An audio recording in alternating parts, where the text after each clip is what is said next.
di hari Jumat. Ya kupura ki masam pajangas sarak ko Jumai, ajak tarubay posisi tu data na paki milodong. Tembus itu. Ini yang jarang orang pakai. Saya itu kalau sudah sholat asar kalau hari Jumat tidak merubah sebelum meminta apa yang saya harapkan itu. Itu istimewanya itu sholat asar sesudah. Kan ada waktu di situ sesudah Jumat itu mustajabah. Makanya orang tua kita dulu kalau mau pindah rumah, melot letek bola, nale esso Jumat, imonrina Jumat. Iya, ya napura mak Jumat tawe baru dia pindah rumah. Karena ada waktu di situ doa mustajabah. Pintu langit terbuka. Kau tak buka pintu langit. Padahal sebenarnya kalau kita mau ambil yang jelas-jelas ada hadisnya, terbuka pintu langit dan itu sudah ditentukan memang. Yang pertama malam 1 Rajab.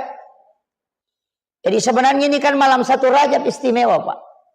Karena di situ dibuka pintu langit. Itu mulai dari tenggelamnya matahari sampai terbit. Nah, nanti ini kan karena malam 1 Rajab itu kayaknya tanggal 13 Januari. Kalau tidak salah. Hari Sabtu kayaknya itu masuk. Jadi malam 1 Rajab itu malam istimewa, Pak. Itu pintu langit dibuka.